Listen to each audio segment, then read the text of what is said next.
元气汤，手脚都会很暖。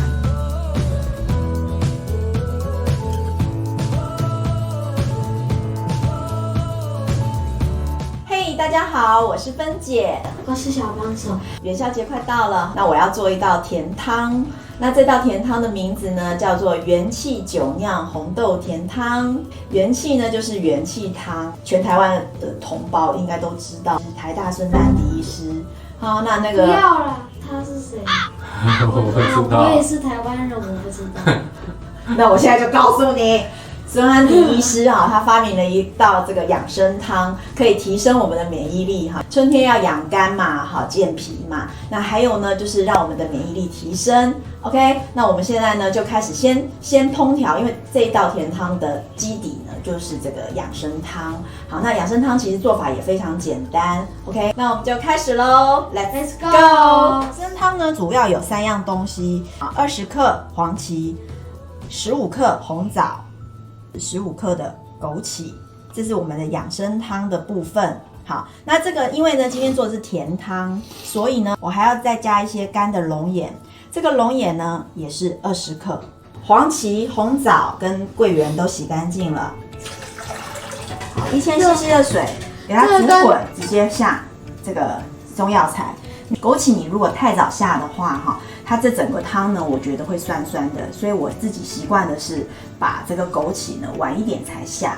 那大家如果觉得早上要煮这个汤煮1个小时很麻烦的话我们就可以其实前一天晚上先熬，那早上起来呢就是把它加热就好，小火加热就好，然后最后再放这个枸杞。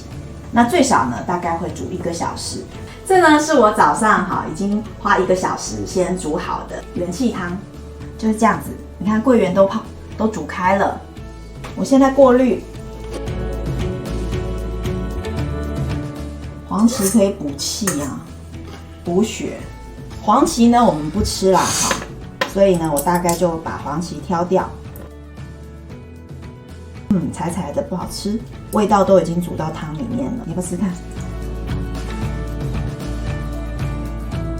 我刚刚忘记讲一件事情红枣呢。我是有把它先切2刀，这个是元气汤，那这边呢是桂圆跟红枣，那这还没有放下去煮的这个枸杞我已经洗干净了。还有一个汤底呢，就是这一罐黑木耳。好，黑木耳露呢我买的是无糖的。那黑木耳呢，它有润肠的效果那我们现在这过年时间大鱼大肉的其实很适合吃这个黑木耳。黑木耳呢，也可以让我们整个汤品口感更滑。汤底呢，就是刚刚说的这个元气汤，还有黑木耳各半，还有这个呢酒酿。好，这酒酿呢，我大概有150克，以及呢我前天做的蜜红豆也是150克。蜜红豆我们在抹茶蛋糕的那个呢，请参考。参考右上角的资讯卡。上面元气汤1000cc 煮到剩下500cc。黑木耳。加一点水在电锅里面蒸熟，蒸熟之后呢，拿到果汁机去打碎就可以了。下去。这个会让它有一点黏黏稠稠的。好，我们开火开始煮养生汤的红枣桂圆一起下去，枸杞。今年做的年糕怎么做呢？可以参考上面的资讯卡。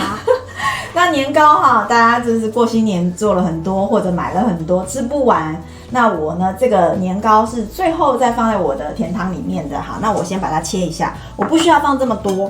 好，这是熟的年糕了，不用那么多了我大概只需要1/4就好。这个年糕有多大块来。看一下，其他的就保留下来要炸或者是要做其他的甜汤用。年糕呢，我把它切小块。好，年糕大概切这个大小。现在先下蜜红豆，来酒酿酒酿也是养生的好烫。怎么下？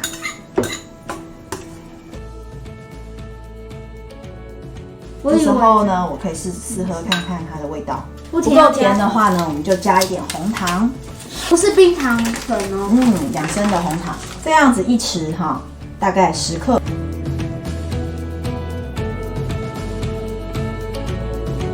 喝完这个手脚都会很暖。好，现在我没有弄得很甜啦，哈，那等一下呢，年糕下去的时候，年糕的甜度还会再到汤里面。好，那因为年糕很容易等一下就在汤里面会软掉，那所以年糕哈都是起锅之前我们才加。元宵节要吃元宵嘛，你把另外呢煮好的元宵小汤圆或者大汤圆都好哈，煮好了之后呢，再丢几颗下来，这样就可以了。那我现在把年糕放下去，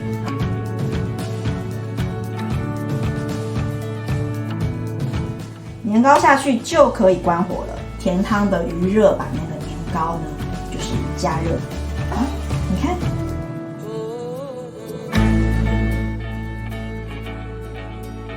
好吃。不能给我剪，好可爱哦！喜欢我们的影片吗？请在下方按个赞，订阅我们，打开小铃铛，拜拜。